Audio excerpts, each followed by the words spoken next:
Building a boat on land with shore power isn't easy. Building a boat out on the water, completely off the grid, can appear damn near impossible depending on the wind and weather conditions. And with that, welcome to my world.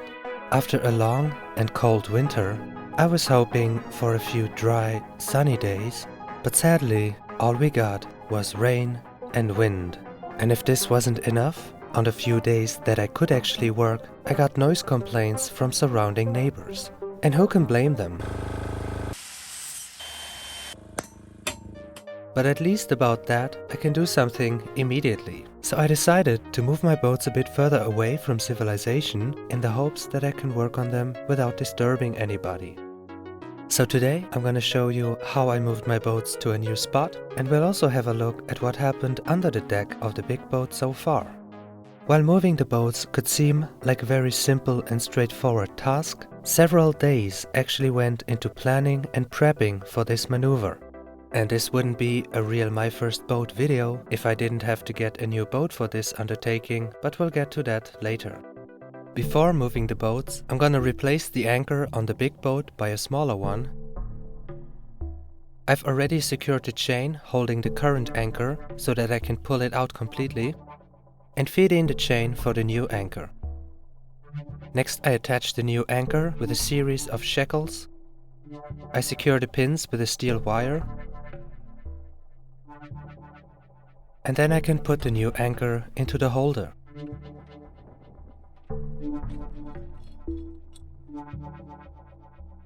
Alright, the front end of the boat is now ready. Moving aft, I'm gonna check the engines.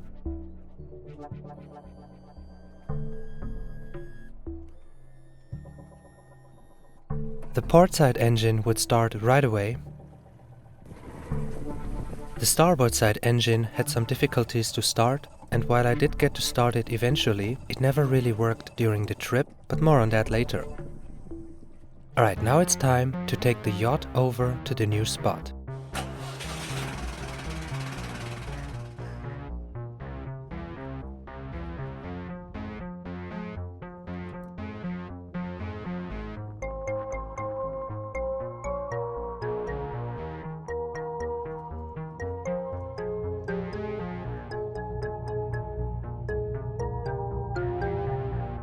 With the big boat fading away in the distance, my dinghy attached to the side, we moved just a few hundred meters upriver, away from the residential areas and closer to the woods.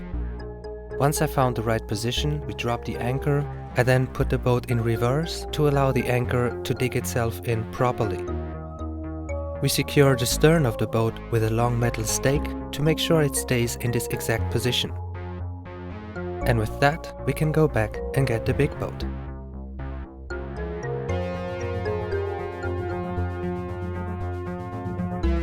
Now about this new little boat, I got it basically for free from somebody who just wanted to get rid of it. So for the time being, I'm gonna use it as a placeholder by adding a motor, a makeshift anchor light, and a registration number. This little boat will hold the anchors in place until I come back with my other boats. We secure the big boat with another metal stake so that we can detach the anchors without the boat drifting away.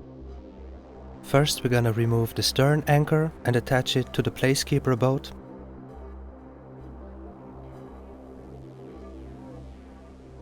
Now we can detach the main anchor from the big boat. We remove the stakes.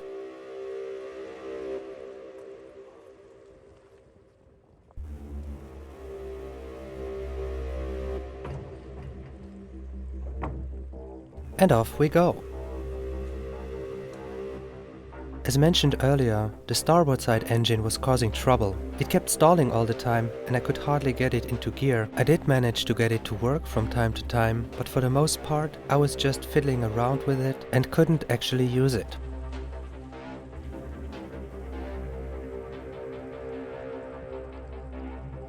Now this little boat is all that's left. So let's take the big boat too over to the new spot.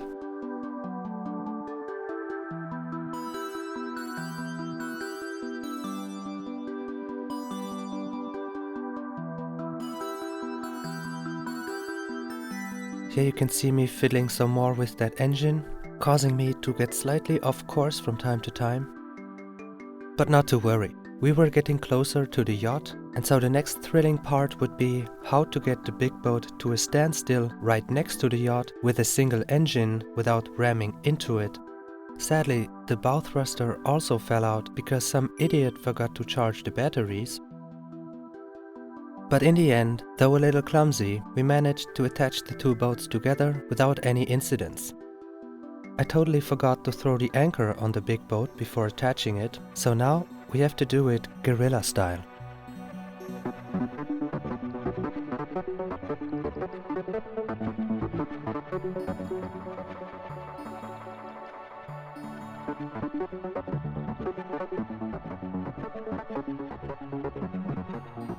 Now I just have to pull it up with the windlass to allow the anchor to dig itself in. Next we put a little bit more tension onto the anchor chain of the yacht. We put the long stakes back into the ground to secure the big boat at the rear. And with that, the deed is done and I have fully arrived at this new location. Hopefully now I will not disturb anybody with my activities anymore, so that I can continue the build peacefully.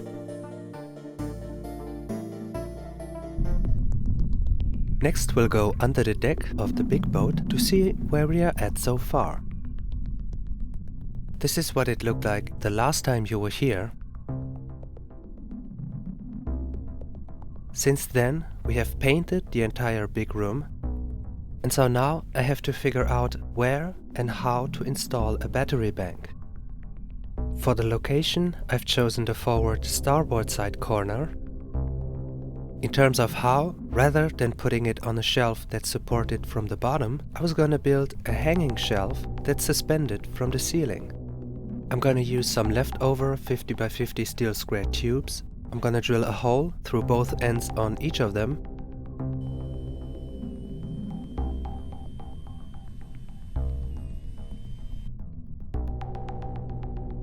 I clean up the edges. Next I go inside the boat to drill some holes into the side frames. I install the light. As always, I'm using COB LED strips, which I cut up into shorter segments, then solder some wires to them so that I can daisy chain them together. And so now we can bolt the square tubes to the frame. I use 6mm thick flat profiles to suspend the square tubes from the ceiling.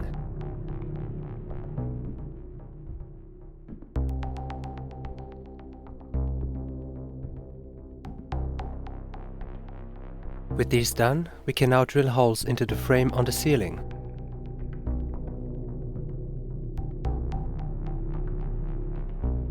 With the first supporting beam attached, all I have to do now is to make sure the other two are exactly leveled with this one.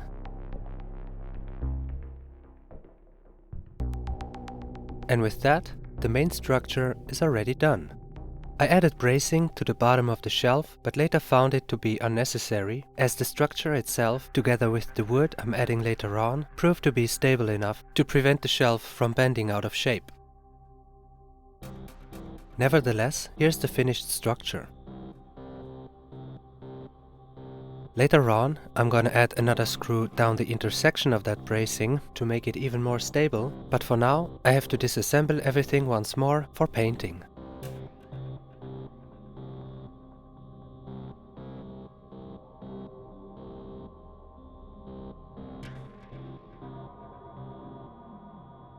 And with that, the metal structure is complete. Now we can move on to adding the wooden shelf. For this, I'm using tongue and groove planks because a single piece board wouldn't fit down the hatch. I quickly paint the planks with an outdoor varnish. I cut away the tongue of the first plank.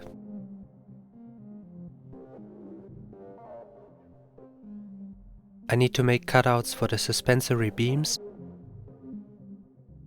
And then I can simply assemble the shelf.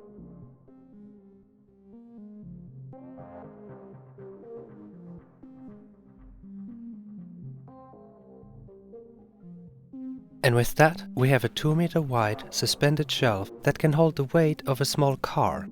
And this strength will be needed for the battery bank that I'm placing down the middle. Next, I'm wiring the batteries into a 24-volt battery bank. I use a leftover board of glued oak wood to install the various electrical devices. I got this very affordable 3000 watt inverter charger. This can be used to charge the batteries through generator or solar power.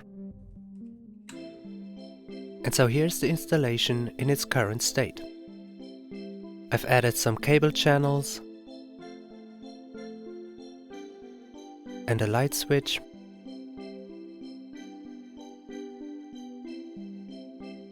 And after closing everything up,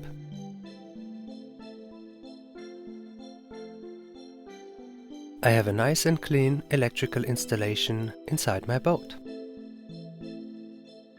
A Chinese manufacturer sent me 2 ultra-flexible solar panels for me to test them. Always a fan of free stuff, I said sure, I'll test your panels. And to my surprise, they were adequately well built, indeed extremely flexible, fairly lightweight, and even more surprisingly, they actually performed great. For a quick test, I put them on the roof of my steel yacht.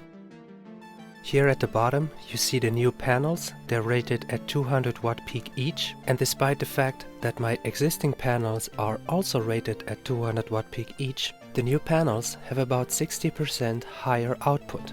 Now you may say that even 170 watts isn't a lot for panels with a total of 400 watts, but we are technically still in winter, and on the day of my testing it was a somewhat cloudy day, so I have a pretty good feeling about those panels. And if you want to find out more, check the link in the description.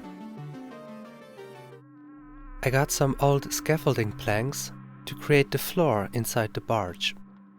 But before I can lay down the planks, I have to add some wooden strips in some areas.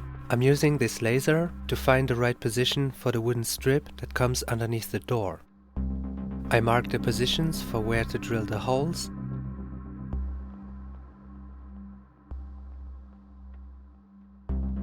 I drill said holes.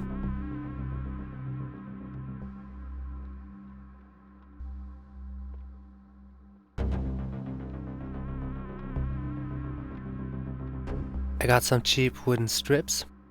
I put one in place with a clamp, and after making sure that it's properly aligned, I drill some holes for the bolts. I paint the strips with an outdoor varnish. Next I'm gonna add 2 more strips at the frame where the other end of the planks will rest on.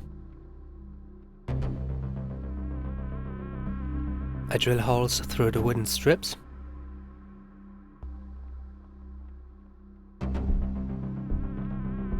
And then I can bolt the wooden strips onto the steel.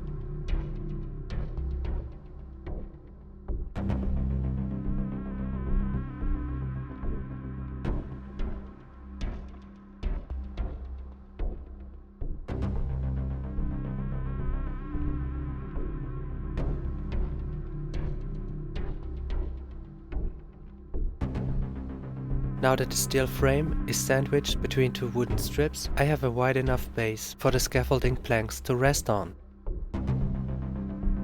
So let's bring in the first planks.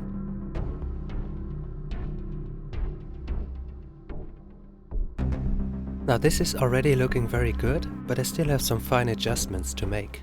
The door can't close all the way. The boards aren't resting evenly on all the frames. We'll have to make some cutouts for the rivets underneath the door. For now, let's move on to adding some more planks. We've already added the wooden strips to the frame, and so let's bring in the planks.